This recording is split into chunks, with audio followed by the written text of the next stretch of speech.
Good evening, everyone. Thank you for joining me for this very special episode of Conversations with Alan. On Saturday, October 7th, the Palestinian militant group Hamas launched a brutal surprise attack on the people of Israel during the Sabbath and the Jewish holiday of Simchat Torah, as well as on the 50th anniversary of the Yom Kippur War. Crossing the border into several towns in southern Israel, these Hamas fighters brutally killed more than 1,300 innocent Israeli men, women, and children, and 27 United States citizens. Hamas has also kidnapped and currently holds at least 150 hostages, including some of our very own. And they have threatened an execution each time Israeli forces attack civilians in Gaza without warning. On Saturday, they massacred over 250 people attending the Supernova Music Festival.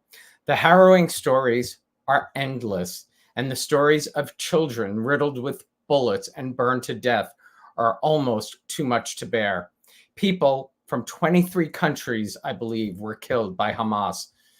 I am the child of two Holocaust survivors, and I created Conversations with Alan to have open and honest discussions about the rise of anti-Semitism.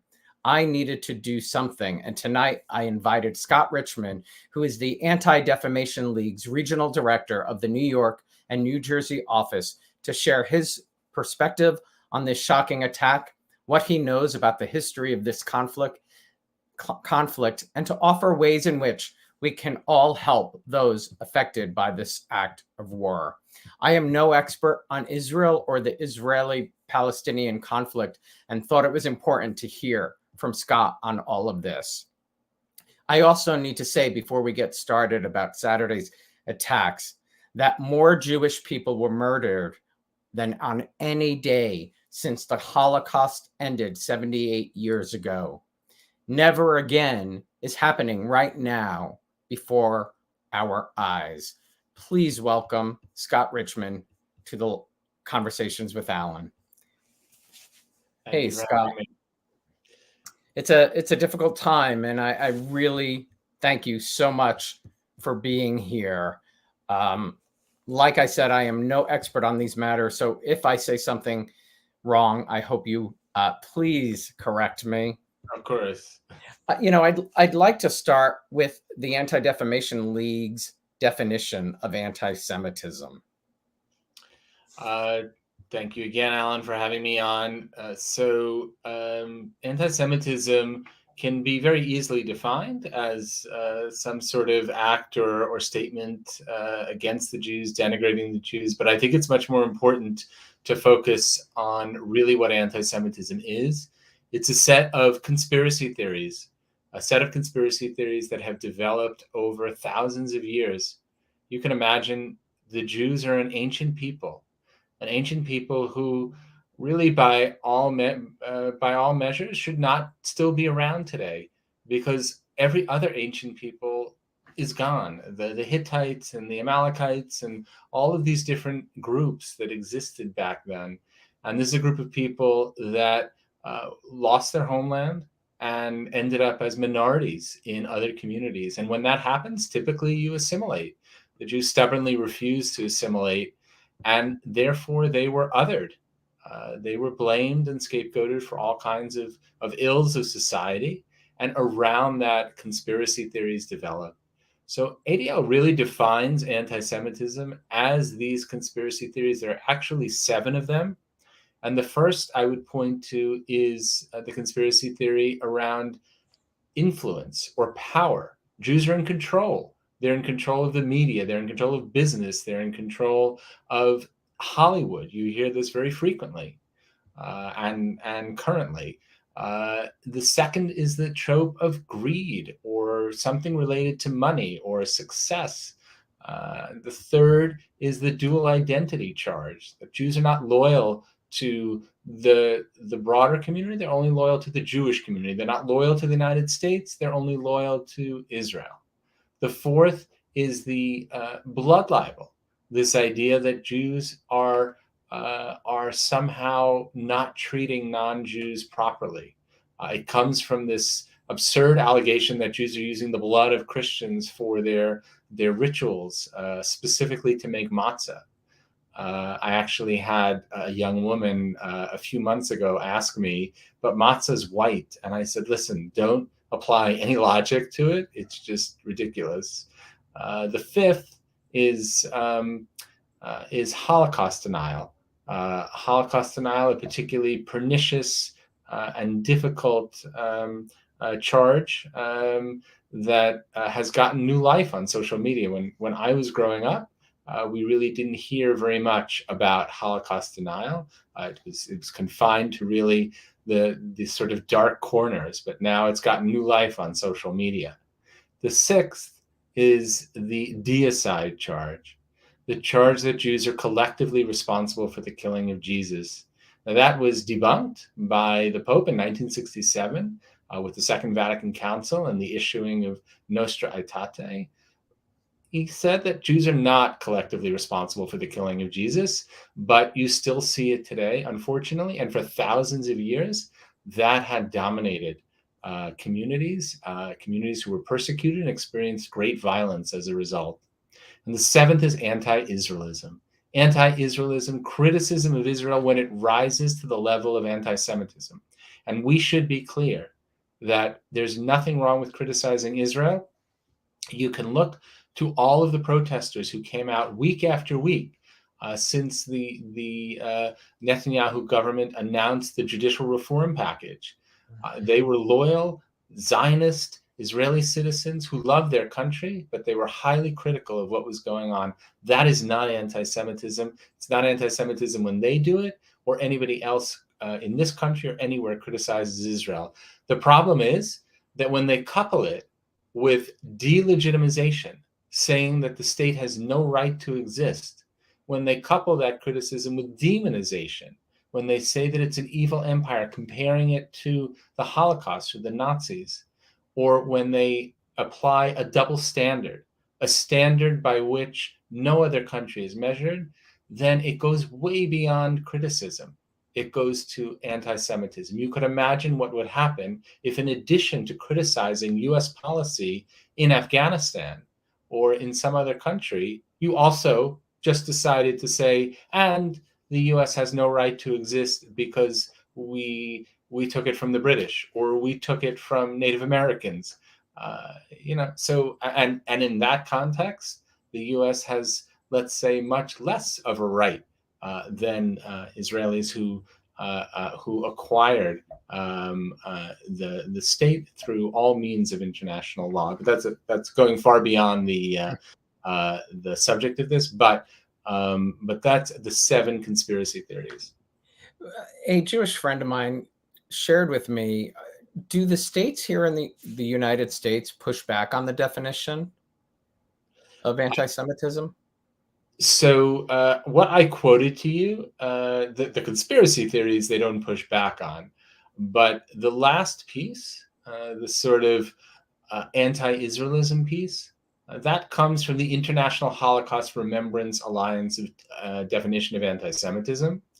That definition of anti-Semitism is perhaps the most widely accepted definition. It's been adopted by dozens of countries. It was referenced by President Biden in his anti-Semitism plan, which he issued this spring. So that's the most widely used definition. There are some who claim that it suppresses free speech and shouldn't be allowed. I will say that ADL uses it as a guideline, the International Holocaust Remembrance Alliance definition of anti-Semitism. None of this is set in stone. You always need to take into account context. I mean, questions of whether or not you are delegitimizing the state, demonizing the state, or applying a double standard are always subjective. And we look at it in that way. Certainly, if you were not looking at it in a subjective way, perhaps you could say that there is suppression of speech, but I don't see it when you use it as a guideline. Thank you. Let's talk about Saturday. How did you first hear about the events unfolding? When I was, to be honest, when I was shaving and my wife came into the bathroom and said, "Israel is at war." And I said, "What are you talking about?" And it slowly became clear what was happening. Obviously, from the moment I woke up until this very moment, I have been working nonstop on only this issue. Obviously, that was a holiday. I was not able to participate in the holiday on Saturday or Sunday, Shmini Atzeret or Simchat Torah or Shabbat, and have been working ever since. As the horrific events of the day unfolded, it became clear what was happening. I also immediately got in touch with relatives and friends in Israel to hear firsthand from them and what they were experiencing. Really, really difficult moment, difficult week. I've been a Jewish professional for 27 years. I've never had a week like this. I will be honest, I've been working extremely hard, but mostly, well, I shouldn't say most. I've been working extremely hard because I feel a sense of responsibility to this work for the horrific nature of this. But every time I stop, a sort of sense of anguish and sadness washes over me. And I don't really want that. So I keep plugging away so I don't actually have to think so much about this. Yeah, when I reached out to you on Tuesday, you said that this has been the most trying experience of your 27-year career, and I can understand that. Yeah. When the ADL wakes up to the news of a tragic event like this, how does the organization spring into action, and what do you do? So first of all, we have our Center on Extremism. ADL Center on Extremism is the intelligence arm of the Jewish community. Intelligence arm of the Jewish community is very quickly investigating all manner of data, what's happening on the internet, what kind of rhetoric is out there. We're very concerned, of course, we're an organization that fights hate. We're very concerned about hate springing forth from this. We immediately saw a jump in messages on Telegram, for example, a 500% jump in anti-Semitic, anti-Jewish messages on Telegram. We immediately saw that those who are involved with organizations that are anti-Israel, anti-Zionist, were putting out messages supportive of Hamas. Groups like Students for Justice in Palestine were putting out, the national organization were putting out supportive messages of this terrorist organization, an organization recognized by the United States and many other countries as a terrorist organization who had gone in to Israel, crossed an international border, killed thousands, maimed many more, beheaded babies, raped women, dragged elderly Holocaust survivors across into Gaza to use as hostages. Truly, truly horrific. And these groups were praising this terrorist entity. So ADL was tracking all of this and making people aware. One thing that we came across very quickly was that rallies were suddenly being prepared. Now, I truly, on Saturday, felt like this time was going to be different in the face of such atrocities, of such clear sort of terrorism, but moral clarity in terms of who's on the right side and who's on the wrong side. I thought this time these groups, yes, they're anti-Israel. Yes, they have a certain narrative and belief in the situation there, but this time they're going to temper their comments. They are going to maybe stay a little bit quiet because this time it's so clear who's in the right and who's in the wrong. And unfortunately, that was not the case. By Saturday night, really, we had counted 39 pro-Hamas rallies across the country that had already been prepared, while the terrorists were still roaming around southern Israel, continuing to kill, continuing to grab people, while this action was still going on, while people were still huddled in their safe rooms, praying that nobody would notice they were there. these groups were advertising rallies and chanting "Glory to the resistance." That's what we were tracking, and we've been doing that ever since. The other thing we've been doing is speaking out, making sure that people understand from our perspective what is going on, and this idea of, let's call it, a moral equivalency that has been put forth. There's a sort of a lens that people in this country want to apply to what's going on there. The idea that, yes, there are bad people on both sides and people being killed on both sides, and it's terrible that people are being killed on both sides, and we pray for a better day. Now, that feels nice. It feels good to say that. It feels like you're not denigrating any group.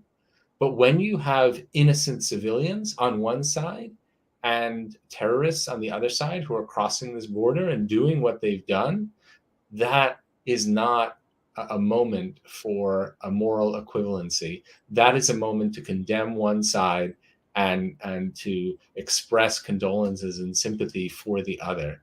But we saw this again and again and again, and we have played a role in helping people to understand exactly what's going on, and that this isn't just an issue of one side and the other, and there's blame on both sides.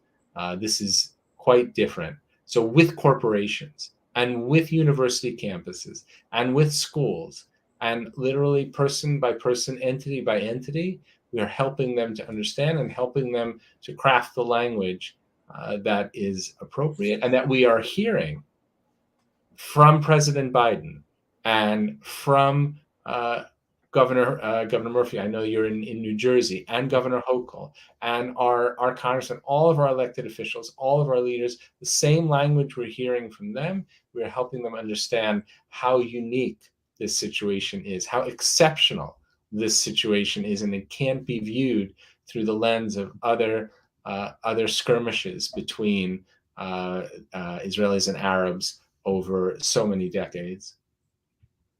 Well, I really appreciate you being here to share this, because that was why I felt really it was important, just even for me, myself, as a Jewish person living in this country, to understand. Can I ask some basic questions about Hamas? Who are they, and what do they believe or stand for? So Hamas is not equivocal. They are a jihadist organization that in their founding charter calls for the destruction of the state of Israel. So we're not talking about a group that is hiding their intention. They've made that clear from the very beginning. Which is 77, right? Or from 1988? 88. 1988. Yeah. Right. They are an entity. Now, you should know, I mean, we can talk a little bit about history here, but the history of the Gaza Strip. So in 2005, a decision was made to what they call disengage. It's called the disengagement. Israel pulled out of the Gaza Strip. They no longer controlled the Gaza Strip. After the war in 1967, Israel acquired the Gaza Strip, and from 67 to 2005, they were the governing entity there. I mean, there's obviously some local control, but overall, it was Israel. But the feeling was that this was a population that became too difficult to manage in this way, and we were going to give them the opportunity to govern themselves. There were a lot of resources that were left for the population, greenhouses, all kinds of businesses, ongoing businesses. When Israel disengaged, there were communities that were evacuated. Something like 8,000 or 9,000 Israelis left. Really, that was a very, very difficult moment for the state. There's a lot of consternation in that moment. But Israel left. And by 2007, the population there had an election, democratic election, and voted in Hamas as the ruling party. And they have been the rulers of the Gaza Strip ever since. They have used it as a base for their stated intention to destroy the state of Israel. They're supported by Iran. They're supported financially, militarily, by Iran. They have brought in all kinds of weapons. They routinely shoot rockets into Israel. Thank goodness for the Iron Dome that stops this. But without the Iron Dome, you can imagine over 5,000 rockets were shot into Israel in the past week. Just extraordinary. And every few years, we had seen that when Hamas wanted to stir up trouble and perhaps build some sympathy for their cause and get some financial assistance from the Arab world, from others, they would begin to launch rockets. And they knew that this would result in great destruction in Gaza. They knew that this would result in great loss of life. But of course, the head of Hamas sits in Qatar very, very comfortably and doesn't have to worry about loss of his life. So that had been the situation, and Israel had to do something every few years about that. Usually, it meant that they did. Let's say they would use their aircraft, and they would be able to manage that situation by targeting combatants.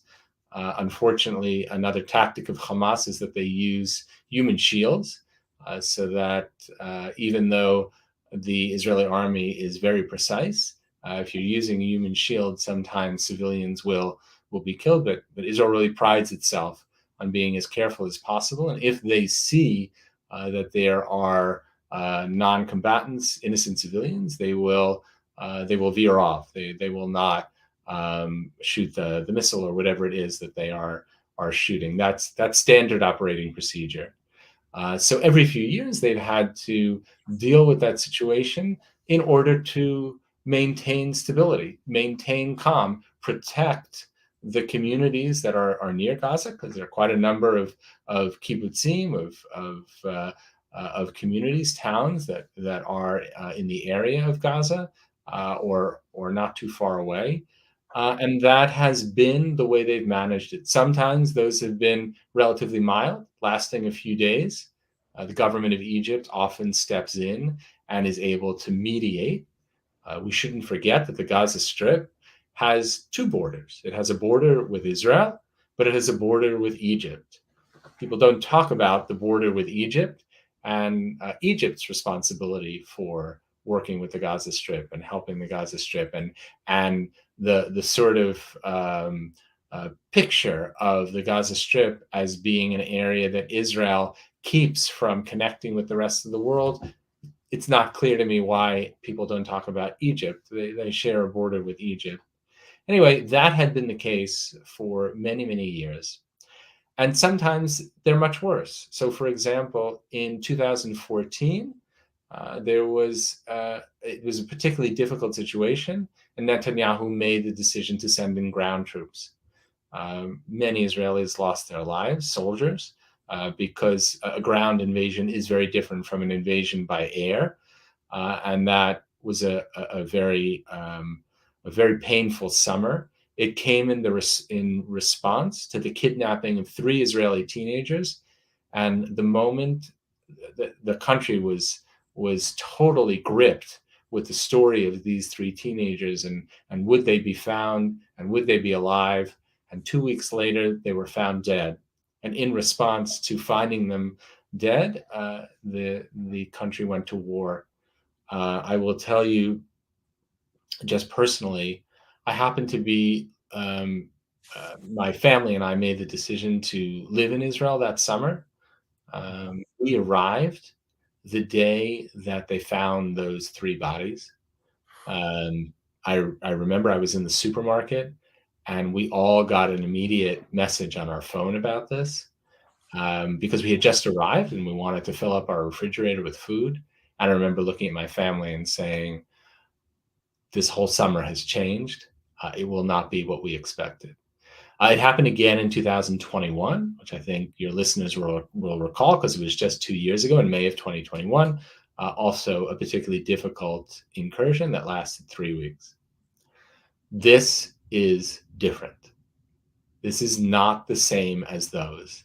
it will not go the same way, because this was not about rockets coming in and a few, in the scheme of things, relatively small issues that resulted. I shouldn't say relatively small. Obviously, in comparison, I mean, there was loss of life and there was destruction of property. But Mm-hmm. when you have 1,200 people being murdered, savagely murdered, um, it's really hard to conceive. 150 hostages. Right. There was an article in the New York Times the other day. No country does this. Not Russia, not North Right. Korea. Nobody takes hostages in this way and uses them, again, as human shields. Right. They were right. The worst countries that we have, faced or seen the atrocities that they've done, Russia, North Korea, no one has done what Hamas did on Saturday. Right. So this is different. And what I believe we're going to see is that the Israeli public will not stand for it. They will not stand for what they call the status quo. The idea since the disengagement in 2005 has been to maintain the status quo, prevent Hamas from attacking Israel, protect the communities. That will not stand anymore. They've made that clear. And the destruction of Hamas is the only option at this point. Nobody will stand for this anymore. And we are going to see that Israel is going to carry that out. They have succeeded in unifying Israel. I think there was a perception that Israel in this moment was so divided that they would not be able to withstand this kind of attack. I think that Hamas has underestimated Israel, underestimated its resolve. The country is now unified. As of yesterday, there is now an emergency unity government. So the governing coalition of Netanyahu is no longer governing that country. It is now governed by the opposition and the coalition working in unison. And Hamas has managed to do what nobody else can do. And certainly it was not too late to do that. We have now seen over 300,000 reservists come to, or they were called up, come to their bases and be deployed around the country. People are streaming in from, Israelis are streaming in from around the world, putting on their uniforms that they may not have worn for decades and saying, I am here. I am willing to serve.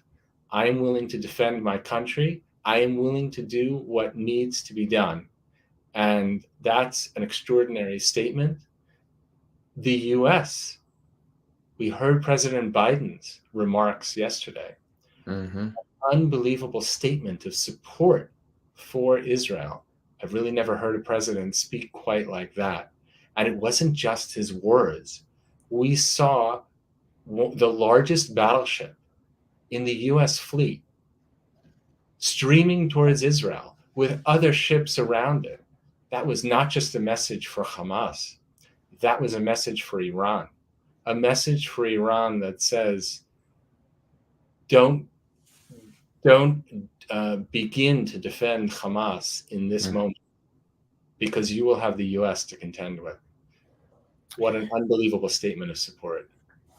Do you believe there's enough condemnation worldwide going on for what happened on Saturday? There's an extraordinary amount of condemnation. We've seen the Eiffel Tower, the Brandenburg Gate, the Bloomberg Building, the Empire State. I mean, just we've seen so many buildings flooded with blue and white, the colors of Israel or the Israeli flag. We've seen world leaders, Rishi Sunak, really an unbelievable array of world leaders who are condemning Hamas and condemning their butchery, their savagery. I worry that this will fade. It will fade because it will fade in time, but it will fade because Israel will be forced to do things that are very, very difficult, and there will be loss of lives, loss of innocent lives. And I will grieve for those lives. I will grieve for the Palestinians who Right. lose their lives as a result of what Hamas, an extremist organization, forced the Israelis to do. If I were a Palestinian, I would be condemning Hamas in the same way that if it were a Jewish extremist group, I would be the first to condemn them.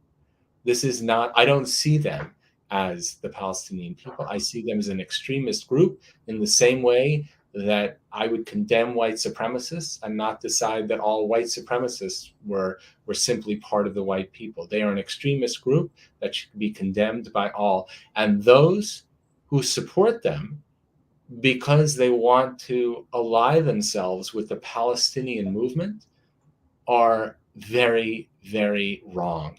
That's the definition of polarization. We live in an increasingly polarized society where people are not willing to call out what's wrong with their side because they don't want to give the other side an advantage. Well, and That's I don't, how yeah, hate proliferates. I don't think people, like you just said, I don't think people understand the Palestinian side. It's Hamas is a terrorist organization. That's two separate things. And I don't think people fully understand the Palestinian fight. Are there Palestinians who realize what Hamas is? Do you hear from them? Do we Absolutely. hear from them? Many Palestinians hate Hamas. They see what they're doing.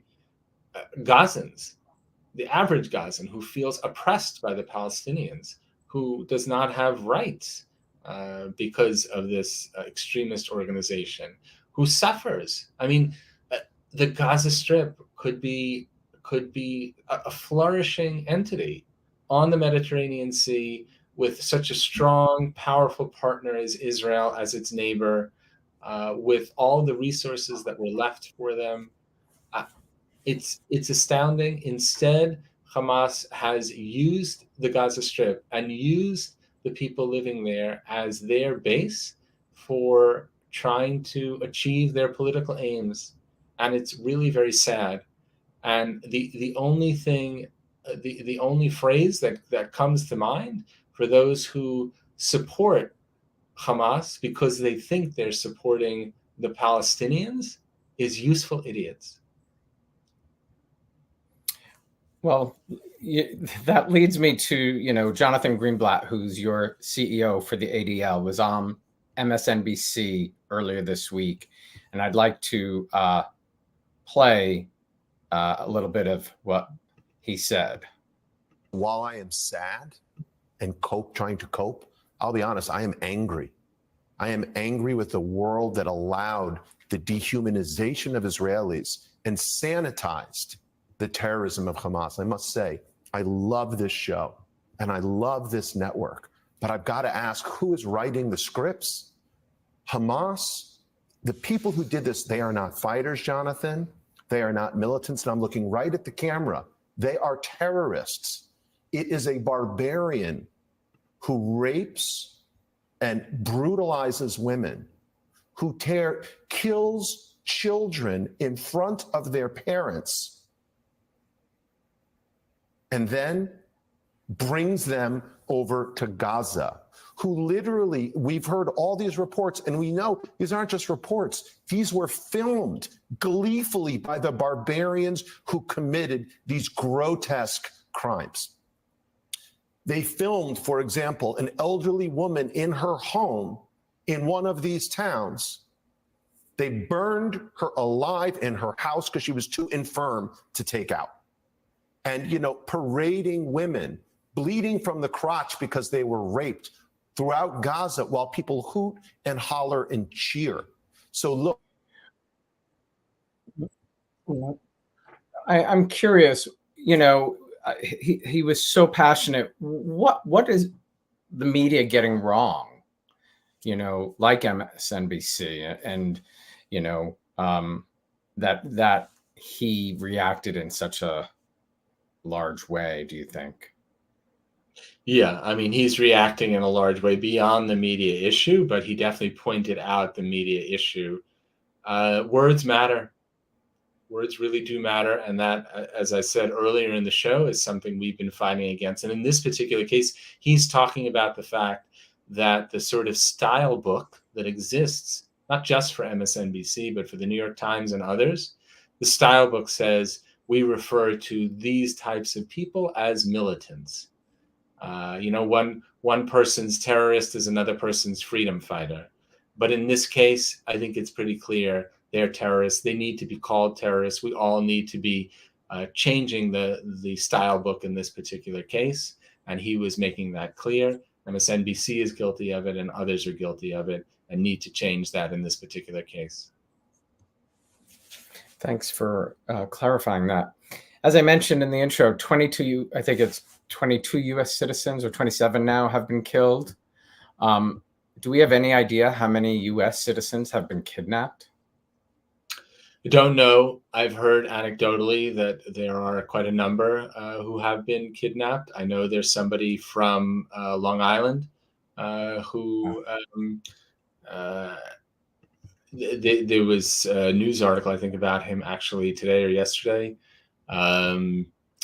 Yeah, very, very difficult. And I think, thinking about that, the sort of, it brings to mind that these people who are deciding that they are in favor of Hamas and want to cheer on Hamas, it is not just being anti-Israel to cheer on Hamas. It is anti-American. It is anti-American values. Anybody of goodwill should be condemning Hamas. And it's not just a matter of being anti-Israel. Often we at ADL encounter the issue of the swastika. Swastika has now become a sort of ubiquitous anti-Jewish symbol. And that's the way that we in the Jewish community have kind of internalized it. So we see this very frequently in schools, for example. We often get reports of graffiti in schools, or somebody's painted it in the bathroom or something like that. And I often go to schools and I say to the Jewish community, you are doing yourself a disservice by making this your issue. Yes, it's particularly triggering to the Jewish community because of the history of the Holocaust. But 400,000 American soldiers, not Jewish soldiers, American soldiers, lost their lives in World War II fighting against what that symbol stands for. Anybody who paints that symbol, anybody who holds it up, that is not just hateful to the Jewish community. It is hateful to every American and what every American stands for. And every single person in that school should be rallying against it. Instead, what happens is members of other communities say, oh, that's a Jewish issue. It's not my issue. Therefore, I'm going to ignore it. And that is not the way we should be. And it's the same with Hamas. They should see that as an affront to American values, and it should be everybody's issue. Yeah, absolutely. And today, I think they started to release photos of, what they were finding, the dead children and all of that, which anybody who is human with a heart seeing that should be condemning this. There are members of Congress who don't condemn what has happened. What's your take on that? And should they still be allowed to be in Congress if they can't condemn a terrorist attack on human life? Yeah, I mean, this is the moral equivalency argument that I was putting forth before. They're seeing it through a certain lens. They feel that they have to put forth their own political agenda. They can't possibly get out from under their own political agenda. So we saw, for example, that several members of Congress use this as an opportunity to say that the U.S. should reduce their funding, their aid funding going to Israel. Wow, talk about being tone deaf. This is not the right moment to talk about reducing aid to the state of Israel. And of course, we heard from President Biden, it's quite the opposite. This is the moment when the US is going to use every means at its disposal to support Israel. Aid, yes. Battleships, yes. Ammunition, yes. And anything else that they have to do. So making that point sounds completely tone deaf. And it sounds like somebody who's trying to get their political agenda put forward and not really understanding what's going on. It's upsetting. And my organization called them out bitterly for making those statements. Oh, good. I'm glad to hear that. I know there's so much talk about the intelligence agencies sort of missing this, and there'll be time to figure that out. Is that something the ADL sort of will look into too, as you were talking about what you do, spring into action and start looking at? Yeah, I mean, you're talking about the Israeli intelligence agencies. Yes. That's not really ADL's role. ADL's role is looking at hate online, usually in the dark web, and many white supremacists on the left, on the right. We're constantly monitoring for all forms of hate, but that's a different kind of intelligence, really military intelligence, and it's the state of Israel. So we are not involved in that.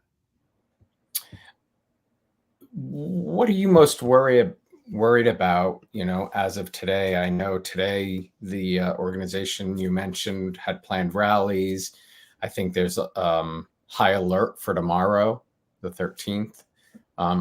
What is the ADL worried about most in these coming days? So I'm very worried, and I alluded to this before, that as this conflict goes on, that support for Israel will wane as we get further away from the atrocities of what Hamas did when they went into Israel last Saturday. Support will wane, and we will begin to see innocent civilians losing their lives. Hamas knows how to use the media to put that forward. They know how to put forth human shields to make sure that innocent lives are lost, particularly atrocious act. And that's going to result in a weakening of sympathy for Israel and an increase in sympathy for Hamas. That's a big problem. We saw in May of 2021, most recently, how that resulted in anti-Semitic acts in this country, violence against Jews, not just in this country, but around the world. We're already seeing it to some extent. In France, there have been many anti-Semitic acts this week. In London, a brick or some sort of stone was thrown through the window of a kosher supermarket. In Portugal, I mean, really, in many places, we're beginning to see these acts. An Israeli was assaulted yesterday on the campus of Columbia University. It resulted in Columbia University today closing the university to all non-students. So, we're beginning to see it. We've had a surge of incidents this week reported to my office, New York, New Jersey, but it's not clear that they're all anti-Semitism. Some of them are people reporting concerns to us, like statements that have been made and things like this. We're sifting through it now, but we know that this is going to come. We fear that this is going to come, and we're certainly playing the role of monitoring this and informing the Jewish community and working with our security partners to keep the Jewish community safe. Now, in terms of what happened today and what's talked about for tomorrow. So today, there was a call by National Students for Justice in Palestine to have a day of resistance, meaning that the chapters of this student organization on university campuses would have some sort of rally, and it would be nationwide. Well, I believe we counted 38 of those rallies today in 38 universities. So this was quite widespread, including I'm the director for New York and New Jersey, so at Binghamton, at Rutgers, places like that, but really across the nation. As far as I know, there was not any kind of violence associated with it. But of course, just even the ideological stance of people supporting Hamas, students supporting Hamas, is a horrific thing to contemplate. And there's lots of very, very troubling statements that are made at rallies like that about the Jews, and make the Jewish community feel very, very uncomfortable, and very concerned for their own safety. Tomorrow, the head of Hamas has called for a day of rage, a global day of rage. And Jewish communities are very, very concerned that their institutions will be attacked. This is very troubling. And I will say, I'm the director for New York and New Jersey. We work with our security partners. We do not see any credible threat at the moment. We don't know, of course, but we do not see a credible threat. So we have advised our Jewish institutions, our synagogues, and our schools and others that they should remain open. When you change your behavior because of terrorists, the terrorists win. That's what they want. They want you to walk around terrified. They want you to change their behavior. That's what they're looking for. This is about a psychological game that they are playing. The hostages, I'm sure they're going to be using the hostages as a psychological mechanism. We saw over the past few days that there was a call for young people in Israel and Jews in the United States to go off TikTok for fear that they were going to begin seeing horrifying images that were going to be very, very triggering. So that's the situation we're dealing with. We can't let the terrorists win, and that's the advice that we've given.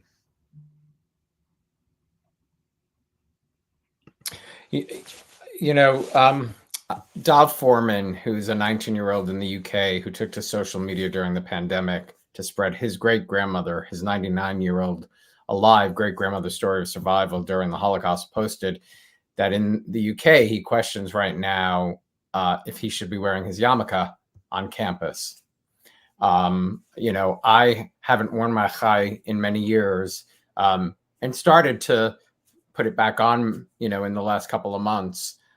What do you say to kids like Dov and others, adults who are scared to show their Judaism in today's environment? I have great sympathy for that. I totally understand that. If you don't feel comfortable, you do what you have to do to make yourself feel comfortable.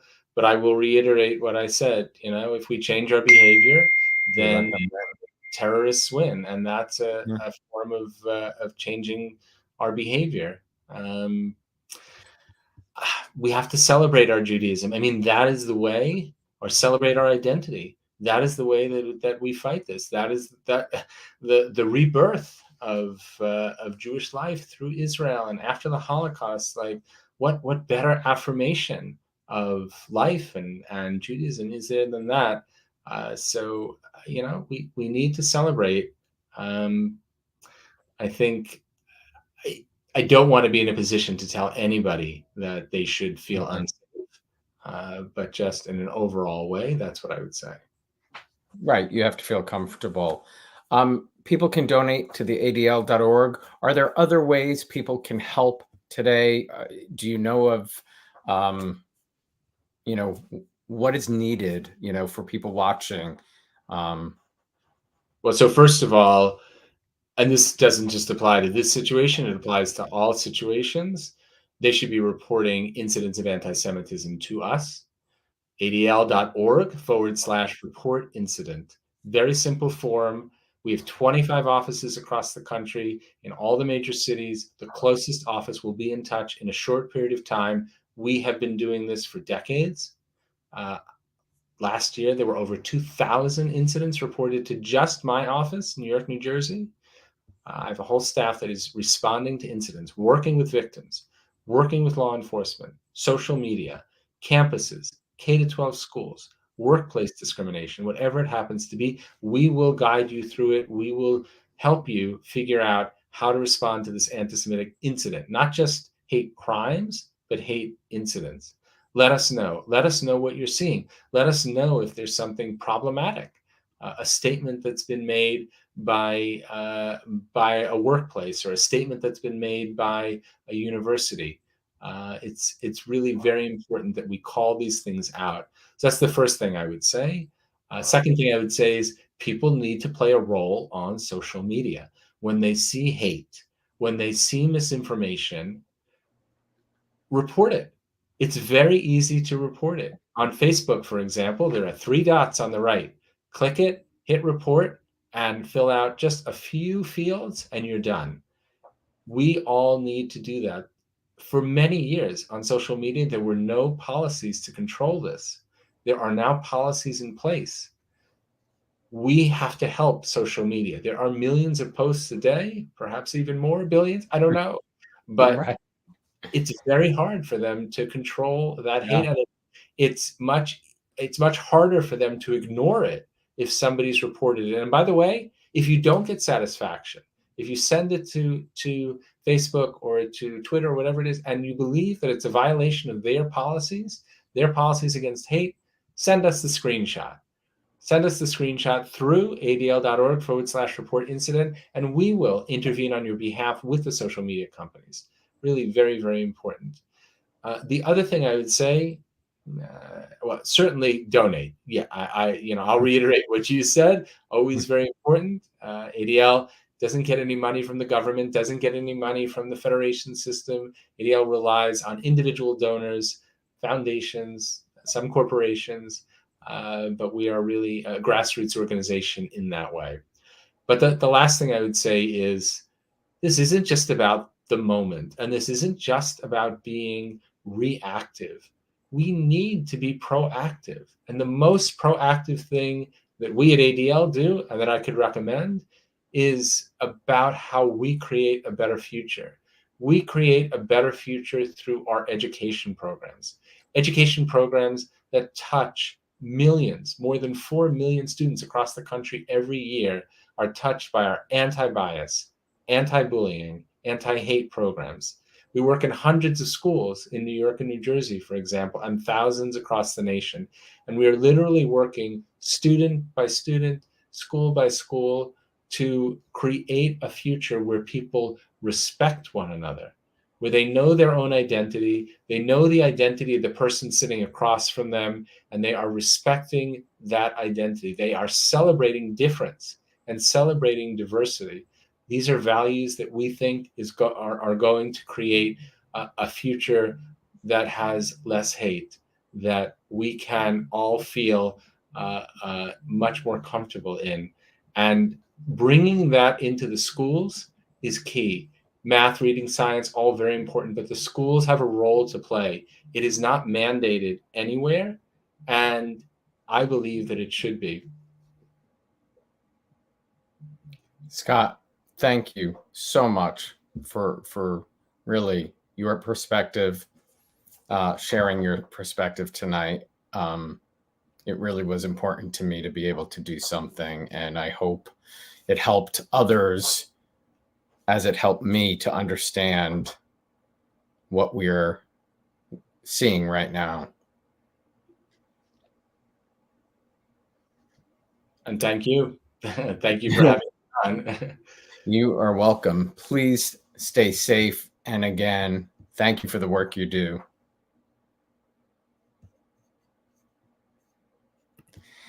Thank you to Scott Richman. I can't thank him enough. I wanted to read something I saw online from Mazzig, an Israeli author and the founder of the Tel Aviv Institute, wrote the following: "To our friends, 78 years ago, the world promised to the Jewish people that the atrocities that happened to us in the Holocaust will never occur again. You made that promise that never again will a Jewish family burn to death in their home, that never again will Jewish children be kidnapped from their bed and dragged through the streets, that never again will a Jewish girl be raped and then murdered, that never again will Jews have to hide as evil and vicious people are trying to eradicate us. Now we need you to stand with us and to speak up. We need you to fulfill your promise. We need your voices calling out the anti-Semitic atrocities the Jewish nation is facing and those who support them. Like I said earlier, never again is now. As I leave you, remember, we all have choices to make in life. Speak up, do the hard thing, and let's fight hate in all its form. I truly believe conversations like this can change the world around us. War is not the answer. I hope you'll share this with friends and family. Thank you to StreamYard for allowing me to share tonight's show on YouTube, Twitter, LinkedIn, and Facebook. Until the next conversation, everybody, please, please stay safe.